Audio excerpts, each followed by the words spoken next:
শীত কিন্তু দেখতে দেখতে চলেই এলো, মানে অনেকটাই শীত এখন পড়ে। তো যাই হোক, শীত মানেই হচ্ছে পিঠে পুলি। তো আজ আপনাদের সাথে শেয়ার করব ভাপা পিঠে।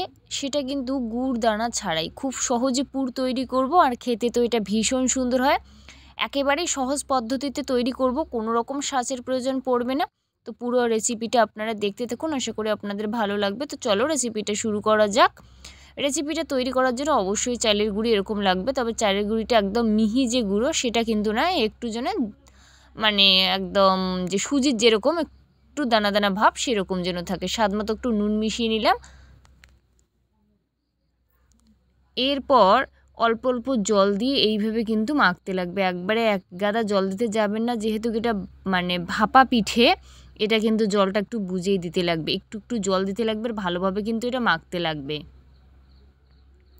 আর যদি মাখার আবার কম বেশি হয় তাহলে কিন্তু আপনাদের ভাপা পিঠে কখনোই ভালো হবে না। সেই দিকে একটু লক্ষ্য রাখা লাগবে যাতে ভাপা পিঠেটা খুব সুন্দর হয়, একদম দোকানের মতো। এরকম যাতে একটু চাপ দিলে পরে কিন্তু মুঠো হয়, আবার প্রেস করলে যাতে একদম বালুর মতো পড়ে। এরকম করার পরেই এটা কিন্তু ভালোভাবে চালনি করা লাগবে, একদম ছোট চালনি না করলেও হবে, এরকম চালনি হলেও হবে, যাতে বড় দালাটা একটু করে ভাঙে, সেটাই আর কি করতে লাগবে। দেখুন ঠিক এইভাবে কিন্তু চালনিটা করে নিলাম।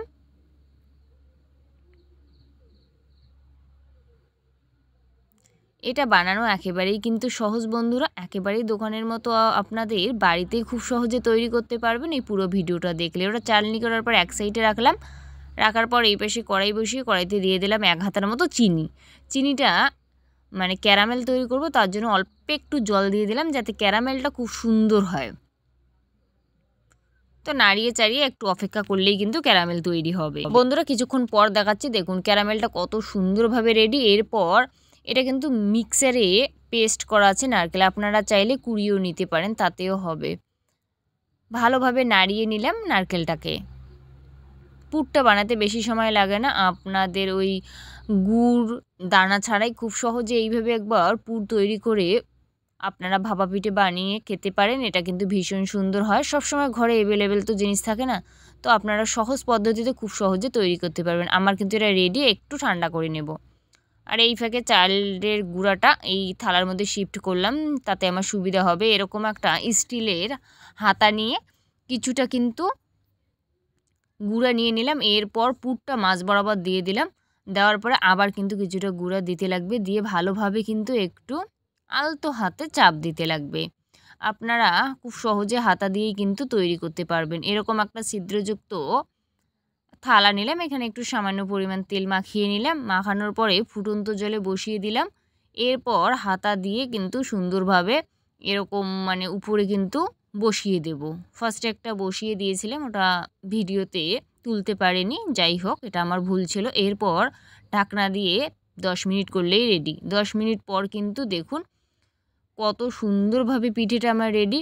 ফার্স্টের টাইমটা একটু সময়টা বেশিই লাগে, 10 মিনিটের মতো লাগবে, আর বাদ বাকি যে টাইমটা কিন্তু খুব কম লাগবে, যেহেতু এখন জলটা খুব ভালো ফুটছে তো বেশি লাগবে না।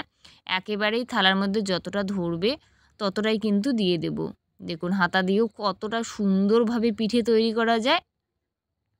এইখানটা একেবারেই কিন্তু 4খানা দিয়ে দেব। দেখুন আপনারা 4খানাও কত সুন্দরভাবে দেওয়া যাবে, আর 4টা পিঠে কিন্তু একসাথেই তৈরি হবে। এটা ঢাকনাটা একটু ছোট হয় সেই জন্য। তো যাই হোক এবার গামছা দিয়ে কিন্তু এটা ঢাকনা দিয়ে করব। ঢাকনা দিয়ে 5 মিনিটের মতো করলেই কিন্তু ভাপা পিঠে আমার একেবারেই রেডি। দেখুন বন্ধুরা কতটা সুন্দরভাবে এটা রেডি হয়, বেশিক্ষণ সময় লাগে না। ওই প্রথমেরটা একটু সময় লাগে 10 মিনিটের মতো, তারপর বাদবাকি 5 মিনিট হলেই কিন্তু খুব সুন্দরভাবে এই ভাপা পিঠেটা কিন্তু তৈরি হবে। বন্ধুরা দেখুন সব ভাপা পিঠে কিন্তু আমার চোখের পলকেই কিন্তু রেডি হলো।